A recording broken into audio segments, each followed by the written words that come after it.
बिंदु किसे कहते हैं? सबसे पहले आप यह जान लीजिए कि बिंदु किसे कहते हैं।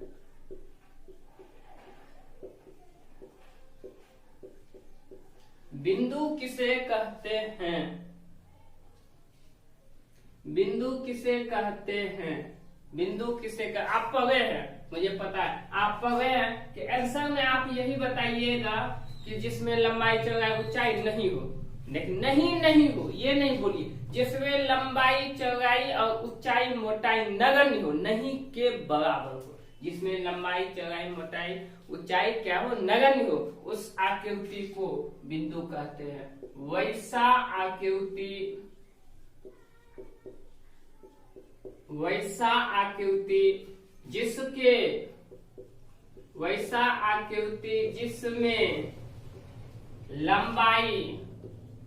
जिसमें लंबाई चौड़ाई मोटाई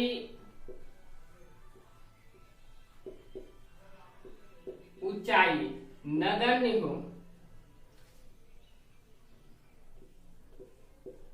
नगण्य हो, उसे बिंदु कहते हैं। उसे बिंदु कहते हैं। ये तो हम डिफिनेशन दिए, जिसमें लंबाई चौड़ाई मोटाई ऊंचाई नगण्य हो, नहीं के बराबर हो, उसे बिंदु कहते हैं। अब बिंदु को दर्शाएंगे कैसे? बिंदु को डॉट जितना छोटा ले सके शायद उतना काफी कम हो जाए। बिंदु को इसे डॉट के द्वारा सूचित किया जाता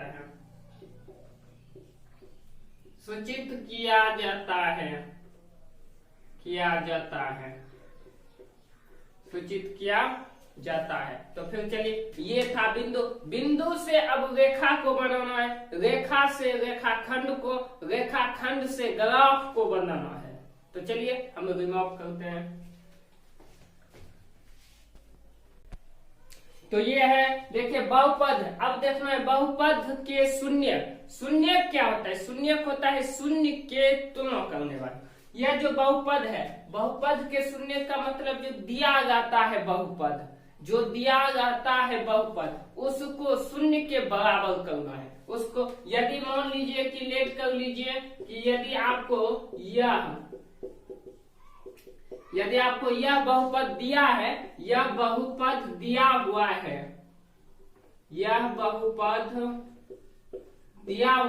इसको शून्य के बराबर मानना है। इसको शून्य के बराबर जो बहुपद दिया जाता है उसको शून्य के बराबर मानना है। बस इतना याद रखिए। बहुपद के शून्यक जो होता है दिए गए बहुपद को आप डिनोट कर लीजिए। जो यह बहुपद के शून्यक है, दिए गए बहुपद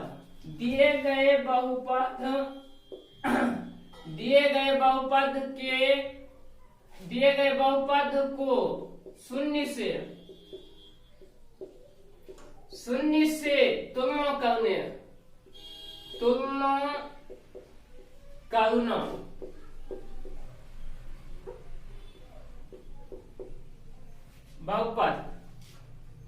बहुपद को दिए गए बहुपद को शून्य से तुलना करना बहुपद के शून्यक कहलाते हैं। बहुपद के शून्यक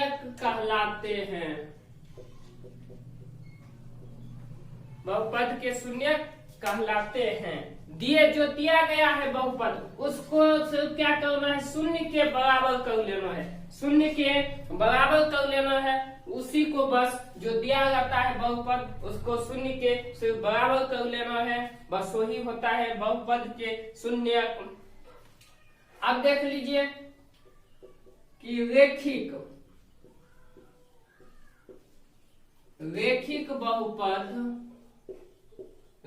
बहुपद के शून्यक। रेखिक बहुपद के शून्य को देखिए तो यह देखिए क्या है। रेखिक बहुपद कैसा, मान लेते हैं कि यह ax प्लस बी है। रेखिक बहुपद क्यों, क्योंकि हम वीडियो नंबर 1 में बताए थे जिसमें घातों की संख्या एक हो, जिसमें घातों की संख्या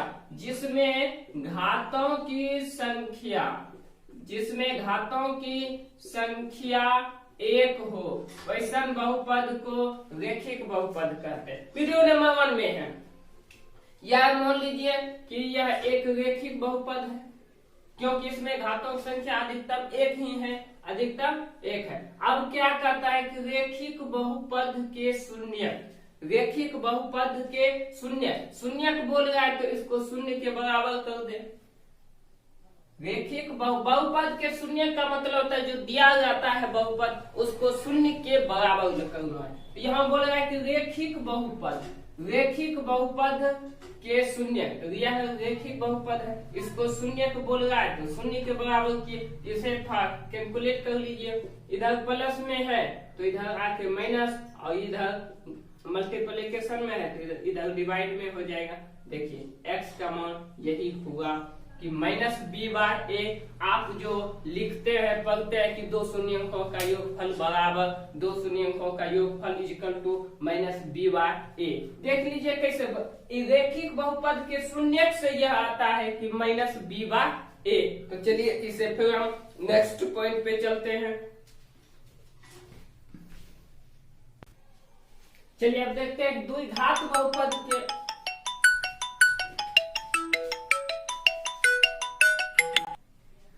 चलिए देखते हैं द्विघात बहुपद के शून्य। द्विघात वो था रेखिक बहुपद के शून्य, यह है द्विघात बहुपद के शून्य। देखिए इसमें दो होते हैं, इनके शून्य दो होते हैं। इनके द्विघात बहुपद, द्विघात जिसमें घातों का अधिकतम संख्या कितना दो होना चाहिए। द्विघात बहुपद के शून्य इसमें दो होता है। दो कौन कौन होता है देख लीजिए आप।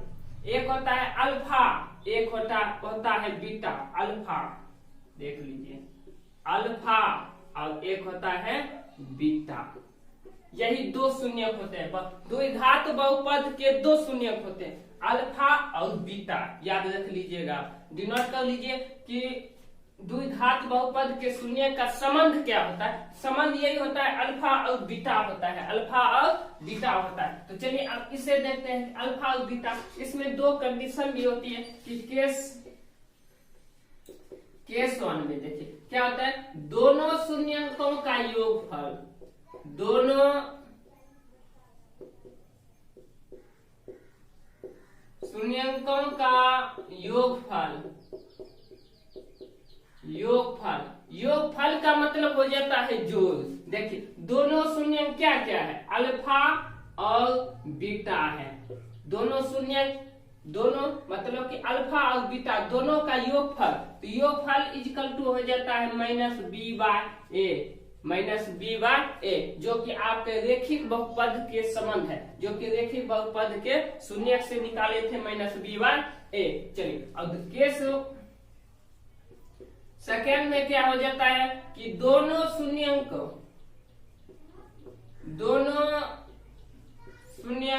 का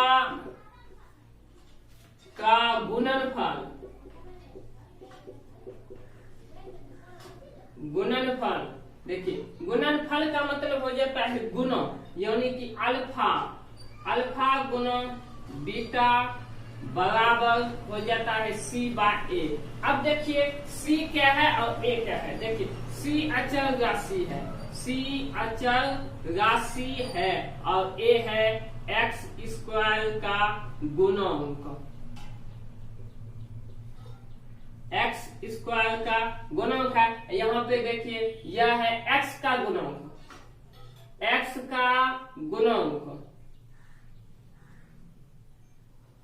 यह जो है माइनस बी वाई जो है यह है एक्स का गुणांक, और ए जो है ए है एक्स स्क्वायर का गुणांक, एक्स स्क्वायर का गुणांक। ये दो घात बहुपद के शून्य का संबंध यही होता है। पहली तो यह होता है कि दोनों जो अल्फा और बीटा जो इनके होते हैं शून्य, दोनों को जोड़ना है। अल्फा और बीटा का योगफल, बीटा यह है बीटा, अल्फा और बीटा का योगफल इक्वल टू होता है माइनस बी बाय ए। यही चीज केस 1 में था, यह केस 1 में था। और केस 2 में क्या है कि देखिए दोनों शून्यकों का गुणनफल अल्फा गुना बराबर इक्वल टू होता है सी बाय ए, सी बाय ए। और इसी को सी क्या है, अचल राशि है। जैसे कि आप A X plus B, A X square plus B X plus C equal to 0। देखिए यह द्विघात बहुपद है, यह द्विघात बहुपद है। इसी से देखिए एक्स स्क्वायर का गुणक ए है, यहाँ पे जो रहता है ए, वो किसका, एक्स स्क्वायर के साथ जो गुणक रहता है, एक्स स्क्वायर के साथ जो गुणक रहता है वही उसी को लिखना है नीचे में सी बाय। सी जो रहता है अंक में अचल राशि जो रहता है उसको लिखना है ऊपर में। यहाँ पे देख लीजिए बी जो रहता है, बी जो एक्स के साथ जो गुणक रहता है, एक्स के साथ जो गुणक रहता है उसको यहाँ लिखना है। नीचे देखिए एक्स स्क्वायर का गुणक जो एक्स स्क्वायर के साथ जिसका संबंध रहता है उसी को लिखते हैं। तो फिर आइए आज हम सबसे झक्कास, सबसे बेजोल बताएंगे कि देखिए कि कैसा ट्रिक है। और एक बार में यदि नहीं टूटे, एक बार में यदि नहीं आप जवाब दीजिएगा तो मैं आज से वीडियो देखना छोड़ दीजिएगा। चलिए तो आइए दोस्तों अब आते हैं हिसाब पे कि क्या है हिसाब, थ्योरी क्या है इनका। तो इनका थ्योरी देख लीजिए। क्या कहते हैं, दिल की सवालों को होठों पे ला देंगे। कहते हैं कि दिल के सवालों को होठों पे ला देंगे, सच कहते हैं ट्राई करके देखिए दिल में बस जाएंगे। तो चलिए इसका कहेगा कि x square plus 7x plus 10 का इसका शून्य क्या होगा। इनका जो अल्फा और बीटा पूछता है, अल्फा और बीटा जो शून्य होता है द्विघात बहुपद का, वही पूछता है अल्फा और बीटा का मान कितना होगा। चलिए इसका हो जाएगा -2 -5, इसका हो जाएगा 2 और 5, इसका हो जाएगा 2 1, और इसका हो जाएगा कि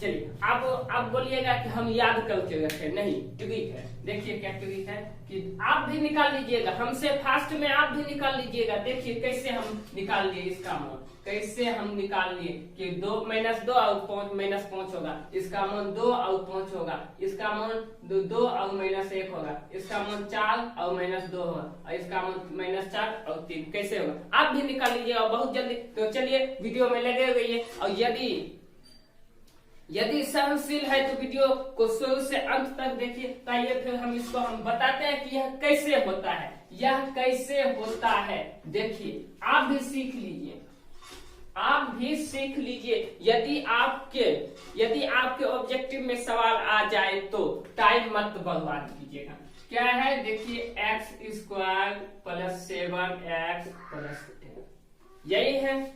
इसको क्या करना है कि इसको गुणा कर देना है। जो फर्स्ट में है और जो लास्ट में है दोनों को गुणनफल कर दीजिए। गुणनफल इसका आ जाएगा 10x स्क्वायर, 10x स्क्वायर। अब देखिए कि आपका जो ऑप्शन रहेगा वह x में नहीं रहेगा, वह x में नहीं रहेगा।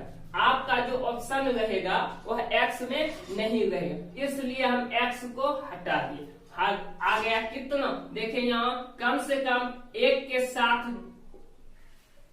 साथ जो तो जरूर गुना है। देखिए 10 आ गया, इसका गुणनफल क्या आ गया, गुणनफल सीख लीजिए अच्छा से, गुणनफल।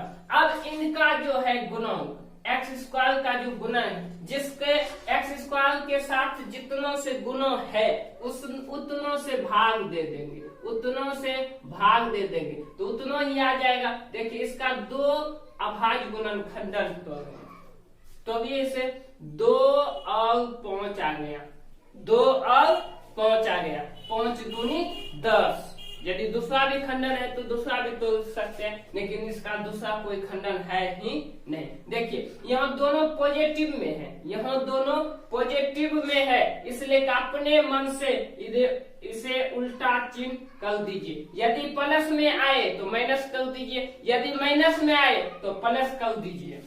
तो बस जो आपका आएगा यह हो गया अल्फा और ये हो गया बीटा, आपका आंसर यही हो गया। आपका आंसर यही हो गया कि अल्फा और बीटा, जो दोनों को गुणनफल कर देना है, उसके बाद दोनों का भाज्य गुणनखंडन तोड़ के जो चिन्ह रहेगा, यदि प्लस रहेगा तो माइनस कर देना है, यदि माइनस रहेगा तो प्लस कर देना है, जो मान आएगा बस वही आपका आंसर हो जाएगा। चलिए तो फिर हम चलते हैं कि आप ट्राई कीजिए, बिल्कुल ट्राई कीजिए कि आप सीखे। आप हमें उम्मीद है कि आप सीख लिए होंगे। चलिए तो फिर बनाते हैं दूसरे सवालों को।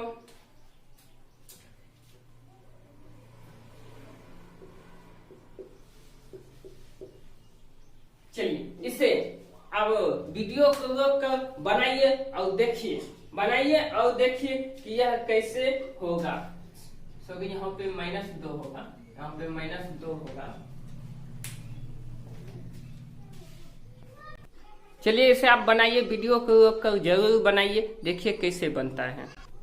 चलिए इसको देखिए कि इसको क्या करना है, आगे की जो है x² उसको और लास्ट वाले से गुणा कर देना। देखिए यदि गुणा करते हैं -2 गुणा x² तो इक्वल टू हो जाएगा -2x²।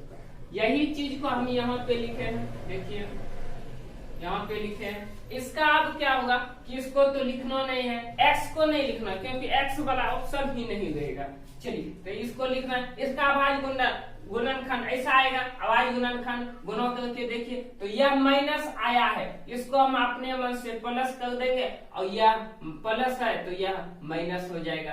अल्फा का मान 2 और बीटा का मान -1, यही आपका आंसर है। तो चलिए आप ट्राई कर, आप बहुत अच्छी तरह से समझ गए। यदि आपको लगे कि आपके उपयोगी लायक चैनल है तो चैनल को सब्सक्राइब जरूर कीजिएगा, और ताकि हम अगले वीडियो को डालें तो फिर आप तक पहुंच पाए। तो आइए यदि अच्छे लगे तो लाइक जरूर कीजिएगा और कमेंट में कम से कम इतना लिखिए कि आप कहां से देख रहे हैं। चलिए थैंक यू, फिर हम मिलते हैं वीडियो नंबर 3 में।